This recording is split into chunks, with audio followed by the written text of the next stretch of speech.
বেশিরভাগ তো পড়াশোনার জন্য তো যাচ্ছে, তো অনেকে দেখা যায় যে পড়াশোনা করে ওইখানে আর কি জব করে ওখানে আর কি সেটেল হওয়ার ট্রাই করে। এই কারণে আর কি এডুকেশন এক্সপোর্ট আইতেছে, এখানে আমরা অনেকজন একসাথে হইতে হইতে পেরেছি আর কি। তো সেই অনুযায়ী আর কি আমরা এখানে আর মানে একসাথে আছি। অ্যাকচুয়ালি কি এখন, হ্যাঁ অ্যাকচুয়ালি হচ্ছে যে দেশের এখন যে অবস্থা, আসলে ওই জব মার্কেটের তো অবস্থা আপনারা বুঝেনি আর কি।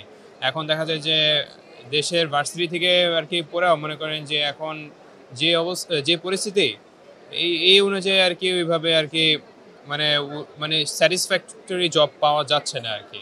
এই কারণে এখন অনেকেই দেখা যাচ্ছে যে অনেকেই দেশের বাইরে যাচ্ছে, যে যেখানে পারে আর কি।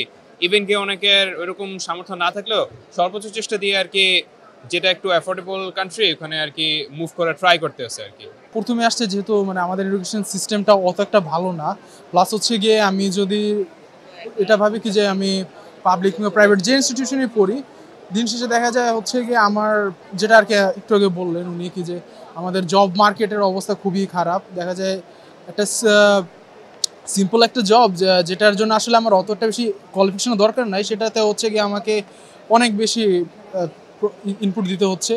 সো সেই ক্ষেত্রে আসলে ওইগুলো মানে যখন আমি ভাবি কি যে আসলে এতটা এফোর্ট যেহেতু আমি দিচ্ছি, সেই হিসেবে তো আমি জবটা পাচ্ছি না। সো এটা যদি আমি অন্য জায়গায় এফোর্টটা দিই, দেখা যায় আমি অন্য একটা ভালো একটা জব পাচ্ছি। দেন হচ্ছে কি আমার যে এফোর্ট, আমার যে কষ্টগুলো, এগুলো আসলে মানুষ মানুষ কি আমি বলবো কি যে ওই ইনস্টিটিউশন কিংবা হচ্ছে গিয়ে আমার নিজের কাছে মনে হয় কি যে হ্যাঁ এটা worth it. So I guess এটার জন্যে বাইরে আমার যাওয়া। এনার্জিটা খুবই লাইভ। সকালে একটু কম ছিল, বাট খুব আর্লি মর্নিংয়ের মধ্যেই চলে আসছে, আমরা এতটা এক্সপেক্ট করি নাই। বাট আসতেছে অনেক। অ্যান্ড অস্ট্রেলিয়া, ইউকে, এই কান্ট্রিগুলো এখন খুব টপ নচ কান্ট্রি আছে, হট জোন হয়ে রয়েছে আর কি। তো সবাই যাচ্ছে, অ্যান্ড আমরা আছি আইডিয়াল ইন্টারন্যাশনাল এডুকেশন, বাকি অন্যরাও আছে।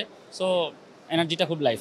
প্রচুর ইদানিং একটু বেড়ে গেছে, depending on the political situation থেকে শুরু করে সব কিছু মিলে আর একটু বেড়ে গেছে গত 1 বছর 2 বছরের তুলনায়। যাচ্ছে সবাই, রেজাল্টও আছে, আইএলস এর রেজাল্টটাও বেড়ে যাচ্ছে, সব কিছু মিলে তাদের এনার্জিটাও খুব লাইভ।